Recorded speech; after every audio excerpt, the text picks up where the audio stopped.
Finally, Yeah. we got some new music Yeah. coming. How are you guys feeling? I know you get that question a lot, but it's got to be a relief and just lots of excitement with this record coming out in a few weeks. I mean, it's album number. God, I don't even know how many albums it's been for you guys already, but second album with Yeah. Matt. Yeah.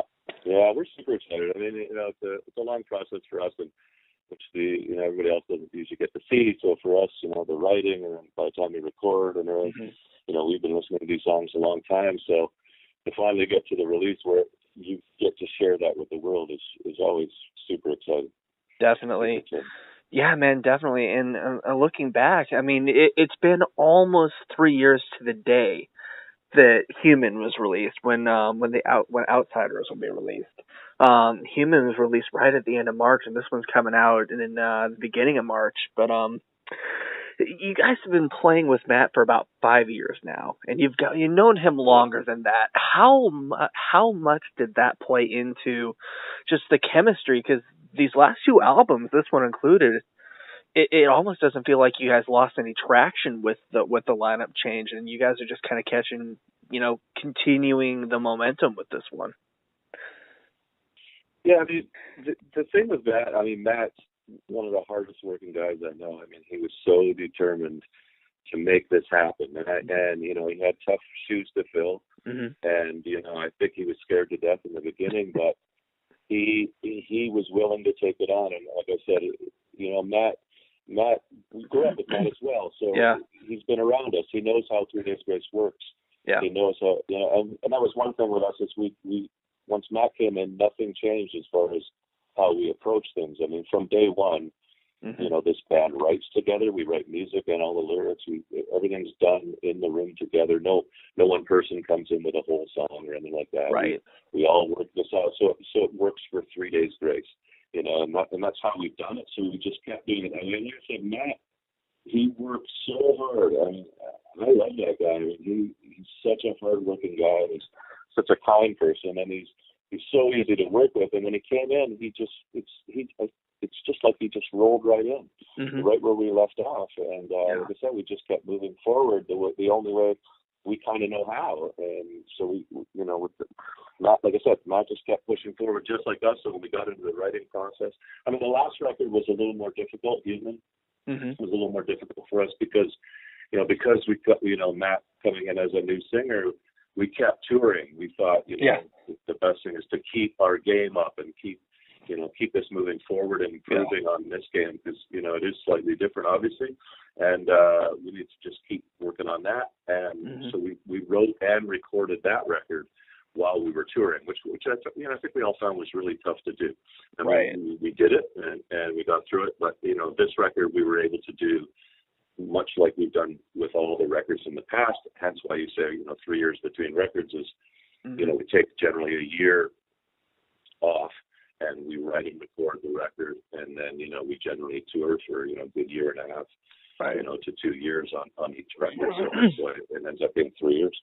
Yeah, and it seems. I mean, the ball, like you said, the ball just didn't stop. The train didn't stop. He comes into the band like right when you're doing that big tour with I think it was Shinedown and POD, I think, and then the album releases, you're writing, then Human releases, and then tour for a year or two on that, and now things have slowed down a little bit, but they're about to pick back up, and I feel like with Outsider, there's a really strong theme of standing on your own, separating yourself from the pack, and just a really strong sense of individuality with this album.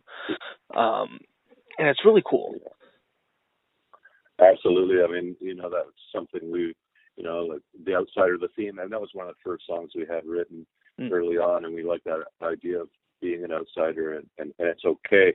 We're not all equal. Even though we should all be treated equal, but us as people, we are definitely not all equal. We're all very different, and we should be celebrating our differences Hmm. as opposed to going against them.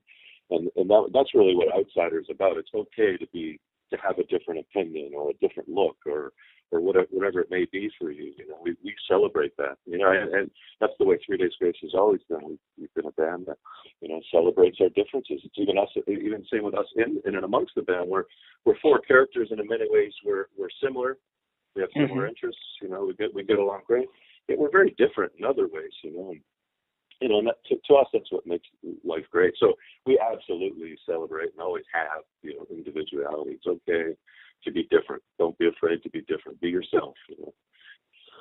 Yeah, definitely. And I mean, the you've released two singles so far. Obviously, I'm an outsider. Just released not too long ago, but a week or two ago, you released the first single, "The Mountain," and the video for that song. I was listening to that song again today, like when I was watching Sports Center. I muted Sports Center and watched the sports highlights with that song playing over it, and it's perfect. It's like a sports arena anthem. It's like the song you play when you're going out to the arena, whether you're in a band or on a sports team, to pump yourself up. And me being a big wrestling fan, I feel like that's the perfect WWE song right there. Was that something you guys wanted to do, or is that something that just kind of came out? Well, we didn't necessarily, think of the sports angle necessarily Right. as we wrote it, but that sort of came to mind as as time went on. That would kind of make a great sort of sports thing. It was written on many aspects. It could be totally different. Could be you suffer from depression. And Mm-hmm. it's one of those songs just to get out and just try to keep moving up the mountain. It's really what was that? It almost might sound a bit cliche, but it's kind of what we're all about. Yeah. It's whatever your day consists of is just try to get through it. And then the sports thing, came about, and we started thinking about that. And the director that wrote that treatment originally, we thought, wow, this is really cool. This really does connect, because it would connect to sports people. Mm-hmm. People just striving to be better every day. Just get over your hurdles. You might get mashed down, and whatever that is in life. Like I said, it could be anything. It relates to anything. But you need to get over it and get up and do it again and Yeah. become better and become better. And that's just a story of life in general for us. Mm-hmm. Just try to be a better person, try to get through things, try to overcome things. So Yeah. so the sports thing ended up working out perfect. The director Scott, had this idea of sports things, and we changed it up a bit of the sports, and worked with him on that. And we thought it turned out really really cool. Yeah, and it really goes hand in hand with the song right before, the opener, Right, Left, Wrong, which is a really cool song to open the album with. And I feel like those two songs really kind of complement each other. Similar themes, different feel, musically and whatnot. But where did Right, Left, Wrong come from? Because that song, that's just a really interesting song. Yeah, I guess, same kind of thing. We write of, when we get together and write songs, we usually use them as venting tools. And things bother us just as they do other people. We're just normal people. We have things go on in our lives, and that was it's the same kind of thing. It was one of those songs of just moving forward. I don't know where I'm going, Hmm. and it doesn't necessarily matter, but I'm just going to keep plowing through. We had this cool riff, and it just seemed to work with the riff. It was just kind of, a heavy thing. I really enjoy that. That's one of my favorites off the record, actually. Yeah. I love the way that starts. And then as soon as we had the main riff, we just thought, wow, this would be a great one to lead off the record. Yeah. So, Yeah, definitely. That or The Mountain, I feel, are two really good ways to even open the live show. When you guys hit the road to support this record, I feel like a lot of these songs have that live feel to it a little bit. You can kind of close your eyes and picture I'm at the show, and it just kind of has that feel to it a little bit.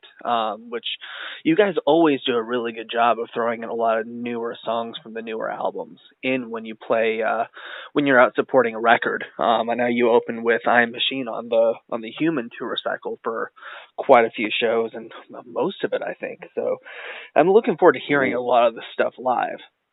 So. yeah, we're going to do the same kind of thing. We're just getting into rehearsals this week. Nice. And same thing, we're going to be playing, everybody's getting ready to, we'll probably be playing, at least 5 or 6 maybe new ones in the show.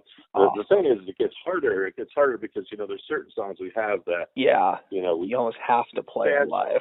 they're going to want to, they're going to want to hear live. Yeah. We're going to play Hate I hate everything about you for the rest of Mhm. our lives and never too late. You know, that's Right. really what it is. But so as you get six albums in, it gets a little more difficult, right? Right. Because, there's like I said, Yeah. you have so many songs that you got to play for the fans, and then Right. you want to throw in a bunch of these ones. And even as of late, we love some. I'm a B-side guy. I love some of the Yes. B-side stuff that weren't singles, and Yeah. I grew up on records like that where I always love the B-sides, and it's hard to throw those in. We always want to. We're like, what if we played this, or what if we played that? It's hard to fit in the set sometimes when you only have an hour and a half. We're gonna have to start playing 2-3 hour long. Yeah. Yeah, I mean when that happens, I mean do you get to the point where you almost want to take out, bring out less support acts so you have more time for a headline set? I mean, there's so many songs that, especially for longtime fans, that we know that we're probably never going to see stuff like Let It Die or Gone Forever live, because you've got so many songs, like you said, that you fans expect to hear, but then you got to play some of the newer stuff live too. So I mean, it's got to be tough. But I mean, I saw you guys probably 4 or 5 times on the Human Cycle, and I mean, it's balanced really well. And whether it's at a place like Pierre's in Fort Wayne or the Egyptian Room or Rock on the Range, you guys are doing in a couple months again. Super pumped for that. It's just it doesn't matter. It's a great show. So. Yeah, and like I said, when you're doing a new album, you definitely want to try and push. This is an exciting time for us, all new songs. Yeah. It's always fun for us too because some of these songs not that they get boring, you know what I mean, but because the crowd certainly won't allow it to be boring when everybody's singing back to you. Because people ask me that all the time. Well, you played this song for 15 years now. Does it get old?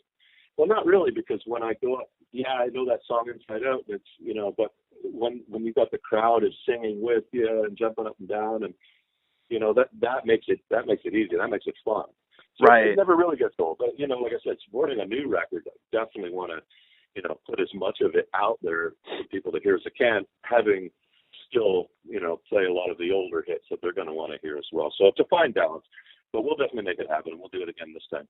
Oh yeah, definitely. And I feel like especially with Outsider and Inhuman, I feel like you guys have really. Transit of Venus was a good record, but it seemed overall like it was missing a little bit of something in there, and I don't know what it was. But then Human, you guys really elevated it and really kind of opened up another chapter of 3 Days Grace.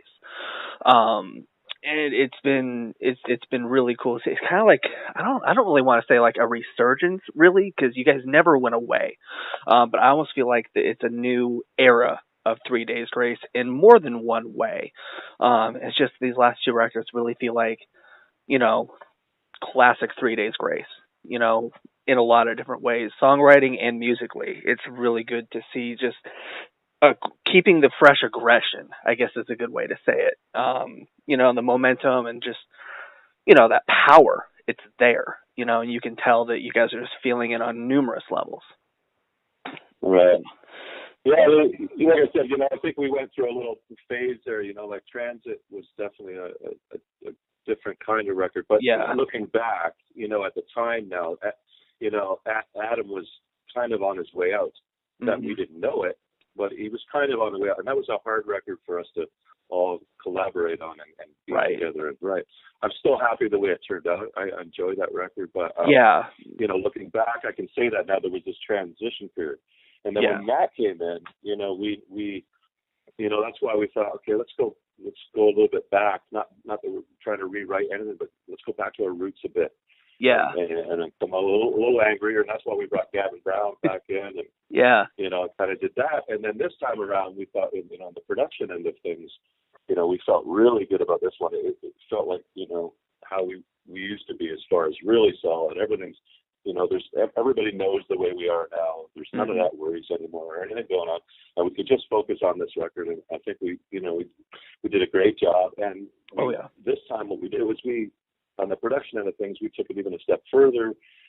We had Gavin in there for the whole process of working on the songs with us as we were writing, and that whole process. Gavin's great, with arrangement and digging stuff out of us to write the songs, and and then he started off the production with us, and then we transferred to Howard Benson, in which we did 1X and Life Starts Now, Mm-hmm. and used Mike Plotnikoff, the engineer of those records, who's one of my all-time favorite engineers, to get the sounds and everything. And Howard is amazing, with lyrics or vocals, especially in production of things. Mm-hmm. He's top notch. So I found that this time around we really got the best of everything, which we were super excited about.